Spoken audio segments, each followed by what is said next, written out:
Hello friends, मेरा नाम है सागर विश्वकर्मा। आपका बहुत बहुत स्वागत है मेरे चैनल विश्वकर्मा सागर ट्यूटोरियल में। तो दोस्तों, आज का जो मैं एक वीडियो बनाने वाला हूँ, ये वीडियो आपने थंबनेल में तो एक्चुअली देख ही लिया होगा कि कर्ज माफ़ी वाला वीडियो है ये, कि कर्ज माफ़ किस किस लोगों का होता है। क्या पर्सनल लोन में भी कर्ज माफ़ होता है या क्रेडिट कार्ड लोन में भी कर्ज माफ़ होता है। तो ये जो वीडियो है ये उन्हीं लोगों के लिए है जो कर्ज माफ़ करवाना चाहते हैं या ऐसी सोच रखते हैं। तो ये वीडियो मैं इसीलिए बना रहा हूँ। तो दोस्तों, आपको सबसे पहले तो मैं बता दूँ, अगर आपने किसी भी जगह से कर्ज लिया हुआ है, चाहे वो पर्सनल लोन हो, चाहे मकान पे लोन हो, चाहे अपना कार लोन हो, चाहे क्रेडिट कार्ड हो, चाहे अपना ऐप से लोन हो, एनबीएफसी लोन हो, तो दोस्तों सबसे पहले तो आपको क्या चुकाना चाहिए। अगर आप सक्षम हो उस चीज़ में पैसा चुकाने में, तो आप बिल्कुल चुकाइए। क्योंकि अब इसमें क्या है कि देखो, दो प्रकार के लोन होते हैं, एक तो सिक्योर लोन होते हैं, एक अनसिक्योर लोन होते हैं। तो सिक्योर लोन क्या होता है कि जहाँ पर आपने कोई भी चीज़ गिरवी रखी हुई है, चाहे वो मकान हो, बस हो, अपना कार संबंधित हो, मोटर मोटर व्हीकल है, अपना ये मान के चलो दुकान है, यानी कोई सी भी चीज़ है जहाँ आप गिरवी रखते हैं, चाहे गोल्ड लोन हो, है ना, जहाँ पर अपन कोई सी भी चीज़ गिरवी रखते हैं, तो वो सिक्योर लोन के इसमें आता है। अब अनसिक्योर लोन में क्या क्या आता है, अपना पर्सनल लोन हो गया, क्रेडिट कार्ड हो गया, एनबीएफसी लोन हो गए। तो ये ऐसी ऐसी ऐसा लोन जहां आप कोई चीज़ गिरवी नहीं रखते, वो अनसिक्योर में होता है। तो दोस्तों, सिक्योर लोन तो आपको भरना ही है। अगर आप सिक्योर लोन नहीं भरोगे तो आपका जो भी आपने गिरवी रखा हुआ है उस पर बैंक अपना अधिकार जता लेती है। जैसे अगर मकान का नहीं भरोगे तो मकान पर अगर सील लगा देगी, उसको नीलाम कर देगी। कार की किस्त नहीं भरोगे तो कार आपसे छुड़ा के लेके चले जाएंगे बैंक वाले। ऐसा होता है। गोल्ड में भी ये होता है कि आपका गोल्ड अगर आप नहीं भरोगे, गोल्ड लोन नहीं भरोगे, तो आपका गोल्ड वो लोग उनके पास रखा, उनको टेंशन तो ही नहीं, वो उसका कुछ भी या उसको नीलाम कर दे या बेच दे, उसका पैसा रिकवर कर ले, वो उनकी एक प्रोसेस रहती है। अब अनसिक्योर्ड लोन में क्या होता है, पर्सनल लोन वाले में क्या होता है, पहले अपन चेक देते थे, चेक देते हैं या ईसीएस लगता है अपना कि इलेक्ट्रॉनिक सर्विसेज के थ्रू आपके अकाउंट से पैसा कटता है। तो उसमें क्या होता है कि अगर आप पेमेंट नहीं भरेंगे तो आप पे 138 का केस लगता है।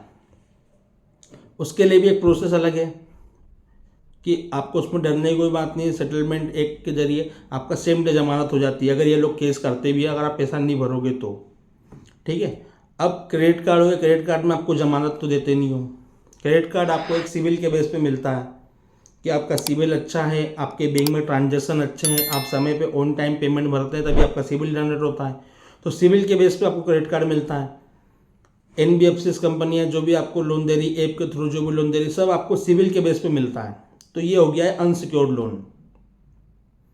अच्छा, आरबीआई भी इन लोगों को बोलती है कि आप पेमेंट दे तो रहे हो जनता को, तो ये आप आपकी रिस्क पे दे रहे हो। आरबीआई नहीं बोलते कि आप हाई रेट ऑफ इंटरेस्ट पे पैसा दो। तो अनसिक्योर्ड लोन में ये लोन होते हैं। अब कर्ज माफ़ी वाली बात है। तो दोस्तों, कर्ज माफ़ी वाली बात तो किसका माफ़ होता है वो मैं आपको एंड में बताऊंगा। पहले तो आप ये अनसिक्योर्ड लोन का कर्ज माफ़ वाला समझ लो कि पर्सनल लोन हो गया, क्रेडिट कार्ड हो गया, एनबीएफसी वाला लोन हो गया। तो ये पहले तो आपको, जैसे ही आपकी एक ईएमआई भी डिफ़ॉल्ट हो गई ना, तो आपको आपका यानी कि ये हरासमेंट चालू हो जाता है। यानी जो आपका नंबर, रजिस्टर्ड मोबाइल नंबर रहता है, वो ऑटो रिमाइंडर पे ये बैंक वाले लगा देते हैं और एजेंसियां फिर इस पर फॉलोअप लेती है। फिर आपको दिन में हज़ारों कॉल आना चालू होते हैं। जिसका जितना ज़्यादा लोन है उतना उसको फ़ोन आना चालू हो जाते हैं। अलग अलग अलग बैंकों से लोन आते हैं, लोन के फ़ोन आते हैं। तो उसमें क्या है कि आपका हरासमेंट वहाँ से चालू हो जाता है। अब दूसरी बात ये है, ऐप से भी आपने लेके रखा हो तो ऐप वाले भी यही सेम करते हैं। अब कुछ कुछ ऐप ऐसे होते हैं जो आपकी कॉन्टेक्ट लिस्ट भी एक्सेस कर लेते हैं। जब आप पेमेंट लेना चाहते हैं उनसे, या जब आपको पैसे की ज़रूरत होती है, आप ऐप में इंटर होते हैं, तो वो आपकी कॉन्टेक्ट लिस्ट भी ले लेते हैं। तो वो उस प्रकार से हरासमेंट करते हैं। हालांकि ये आरबीआई की गाइडलाइन में ऐसा कुछ भी नहीं है हरासमेंट का, कि आपने लोन लिया है तो आपके अलावा किसी रिश्तेदारों को फ़ोन लगाएं या किसी को भी फ़ोन लगा, तो ये हरासमेंट वाली बात हो गई है। फिर इसके लिए मैंने वीडियो ऑलरेडी बना कर रखा हुआ है। तो दोस्तों, माप क्या है, इसमें आपका माप तो होता नहीं है। सबसे पहली बात तो ये 12 महीने तक आपको परेशान करते हैं। 12 महीने के बाद अलग अलग बकेट रहता है इसका, बकेट 1, बकेट 2, बकेट 3। फिर आपका 3 महीने बाद लोन एनपीए होता है। फिर उसके बाद में फिर आपके पास सेटलमेंट के कॉल आना चालू होते हैं। फिर वो सेटलमेंट के कॉल चलते हैं 3-4 महीने, 5 महीने, 6 महीने उन पर चलते हैं। फिर जब उनको मालूम पड़ जाता है कि सेटलमेंट भी सामने वाला नहीं कर रहा है, इसकी परिस्थिति बहुत ही ख़राब है, फिर उसके बाद में क्या करते हैं कि 12 महीने के बाद में आपको डिफ़ॉल्ट में डाल देते हैं कि अब पैसा यहाँ से नहीं आने वाला है। अच्छा, डिफ़ॉल्ट में डालने की भी 2 प्रोसेस होती है। एक तो डिफ़ॉल्ट होता है, एक विलफुल डिफ़ॉल्ट होता है। आपके पास में मर्सिडीज़ गाड़ी है, ठीक है, और आप बैंक का पैसा नहीं भर रहे हो, मर्सिडीज़ गाड़ी आप ही के नाम पर है और उस पर कोई लोन भी नहीं है, तो वो फिर विलफुल डिफ़ॉल्ट के केस में आता है कि आपके पास पैसा है और आप पैसा नहीं भरना चाह रहे हो। और डिफ़ॉल्ट केस में कि आप भरने ही नहीं चाह रहे हो, तो वो फिर क्या होता है कि आपको भविष्य में अनसिक्योर्ड लोन तो मिलने ही से रहा। आप कहीं पर भी जाओगे कि सर मुझको लोन की ज़रूरत है, तो वो तो आपको दूर से ही हाथ जोड़ लेंगे कि बोले नहीं नहीं सर, आप तो बहुत महान हो, आपको हम पेमेंट नहीं दे सकते हैं।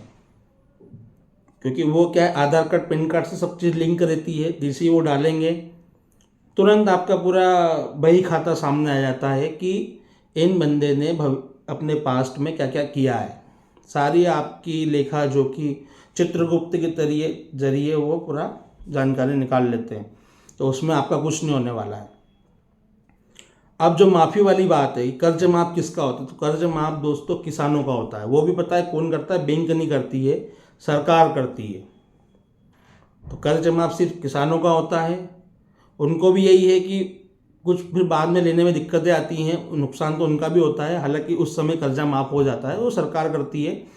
और जो भी अनसिक्योर्ड लोन में मैंने आपको बता ही दिया कि आपका सिविल ख़राब हो जाएगा, भविष्य में आपको लोन नहीं मिलेगा। पैसा हो तो प्लीज़ इनका पैसा दो, क्योंकि देखो सिविल बहुत बड़ी चीज़ होती है। लेकिन कई बार क्या होता है कि हम कुछ लोग ऐसे होते हैं कि उसमें से मैं भी हूँ, या बहुत से लोग ऐसे हैं कि जो पेमेंट चाह करके भी नहीं भर पाते बैंकों का। जो भर रहे हैं उनके लिए तो बहुत अच्छी बात है, लेकिन जो चाह करके भी नहीं भर पा रहे हैं ना, उनको ये रिकवरी वाले किस तरीके से परेशान करते हैं, ये सब चीज़ें होती है। तो फिर वो क्या कर्ज नहीं दे पाते। उनके पास होगा तो पहले ही दे देते, क्यों हाथ करके अपना सिविल ख़राब करेंगे। तो उनका सिविल ख़राब हो जाता है डिफ़ॉल्ट और बिल्कुल डिफ़ॉल्ट के चक्कर में। तो दोस्तों जानकारी सिर्फ यही थी। जानकारी आपको कैसे लगी? अगर जानकारी पसंद है तो प्लीज़ चैनल को लाइक कमेंट शेयर ज़रूर कीजिए, और ऐसे ही वीडियो देखने के लिए मेरा चैनल सब्सक्राइब कर लीजिए। दोस्तों आपके पास पैसा है तो प्लीज़ इनका पैसा दे दो, नहीं तो स्वस्थ रहो, मस्त रहो, रिकवरी वालों के लिए सख्त रहो। जय हिंद, जय भारत।